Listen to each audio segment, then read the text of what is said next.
எதிர்கட்சி தலைவரும் அவரை தடுத்து நிறுத்தி அவர் கைகளை பிடித்து இழுத்து வந்து ஆசனத்தில் அமர வைப்பார்கள். இதுதான் அந்த காலத்தில் இருந்து வந்த மரபு. மாண்புமிகு முதலமைச்சர் அவர்கள்.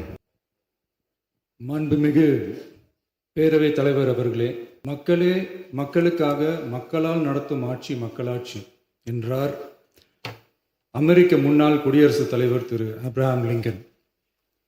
இன்றைக்கு அமைந்துள்ள மக்களாட்சி மலர்வதற்கு மக்களிடம் உள்ள பெரும் எதிர்பார்ப்பு, அவர்களுடைய எதிர்பார்ப்புகளை இப்பேரவையின் கவனத்திற்கு கொண்டு வந்து அதனை செயல்படுத்துவதற்கான திட்டங்களை, சட்டங்களை அமல்படுத்த வேண்டிய பொறுப்பு இப்பேரவைக்கு உள்ளது. அதிகமான மக்கள் அதிக நன்மைகளை இந்த ஆட்சி காலத்தில் நன்மை பெற்றுள்ளார்கள் என்கிற வகையில் நம்முடைய செயல்பாடுகள் அமைய வேண்டும். இங்கே அனைவரும் சமம்.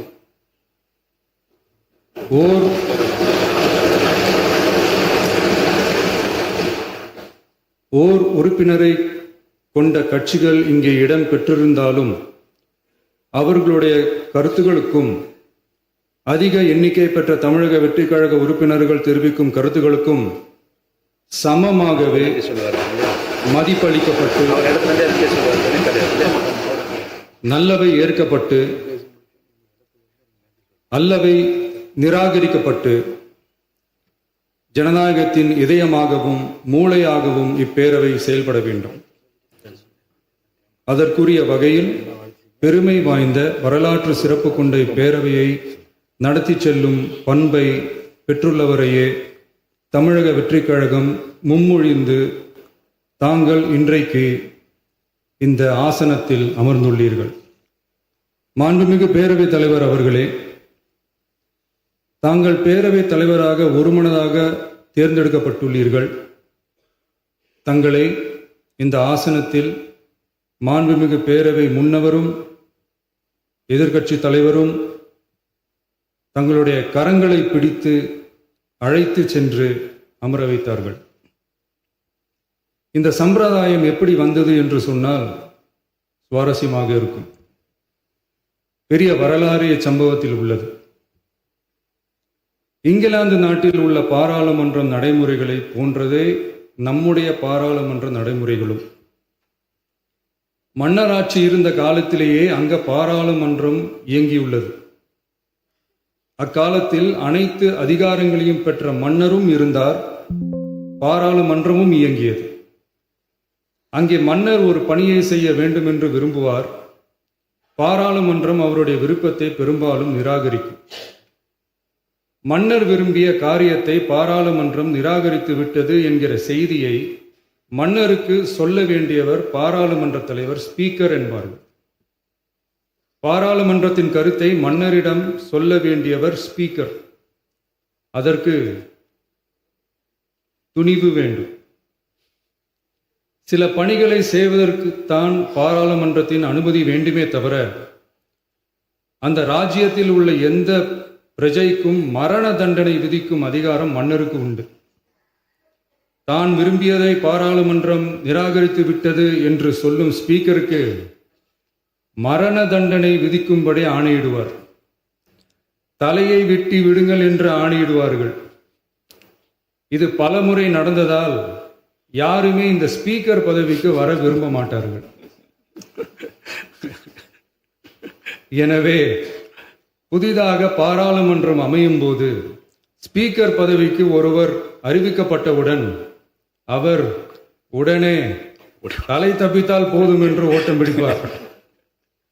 எதிர்கட்சி தலைவரும் அவரை தடுத்து நிறுத்தி அவர் கைகளை பிடித்து இழுத்து வந்து ஆசனத்தில் அமர வைப்பார்கள். இதுதான் அந்த காலத்தில் இருந்து வந்த மரபு. ஜனநாயக முறை ஏற்பட்ட பிறகும் இம்மரபு தொடர்கிறது. நிச்சயமாக தமிழக வெற்றிக் கழக உறுப்பினர்கள் அனைவருமே உங்களுக்கு உதவிகரமாகவே இருப்பார்கள் என்கிற வாக்குறுதியை இந்நேரத்தில் அளிக்க விரும்புகிறேன். பேரவையின் மாண்பையும் கண்ணியத்தையும் பேரவை உறுப்பினர்களின் கண்ணியத்தையும் காக்க வேண்டிய பொறுப்பை உங்களிடத்தில் ஒப்படைத்திருக்கிறார்கள். தற்காலிக பேரவைத் தலைவர் பொறுப்பில் மிக சிறப்பாக பணியாற்றிய நம்முடைய உறுப்பினர் திரு மூவி கருப்பையா அவர்களை சந்திக்க நேற்றுக்கு சென்றிருந்தேன். அங்கே முந்தைய பேரவைத் தலைவர்கள் படங்களை கண்ணுற்ற போது, அவர்களை பற்றி அறிந்த போது உண்மையிலே எனக்கு பெருமிதம் தந்தது. ஏனென்றால் எடுத்துக்காட்டாக விளங்கும் திரு ஜே சிவ சண்முகம் பிள்ளை, டாக்டர் யு கிருஷ்ணராவ், திரு எஸ் செல்லப்பாண்டியன் அவர்களுடைய வரிசையில் மிக சரியான ஒருவரையே நாம் முன்மொழிந்துள்ளோம் என பெருமை அடைந்தேன். அதே போன்றுதான் நம்முடைய பேரவை துணைத் தலைவர் அவர்களும் நீங்கள் இருவருமே மிக சாதாரண குடும்பத்தில் பிறந்து மக்கள் பணியாற்ற வேண்டும் என்கிற அவாவில் செயல்பட்டு வந்தவர்கள்.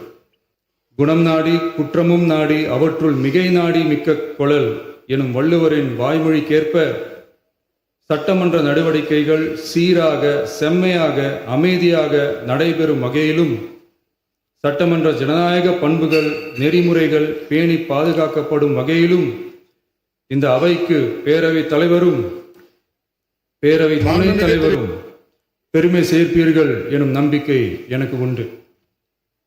அரசியலுக்கு அப்பாற்பட்டு மனிதர்களை மதிக்கும் நல்ல பண்புகள் நிலைநாட்டப்பட வேண்டும். தமிழ் பண்பாடு போற்றப்பட வேண்டும். அவையின் மரபும் மாட்சிமையும் மதிப்பும் காக்கப்பட வேண்டும் என்ற நல்லெண்ணத்தின் அடிப்படையில் அந்த பதவி ஏற்றுள்ள தங்கள் இருவராலும் காப்பாற்றப்படும் என்னும் நம்பிக்கையை மீண்டும் தெரிவித்து என் உரையை நிறைவு செய்கிறேன். நன்றி, வணக்கம்.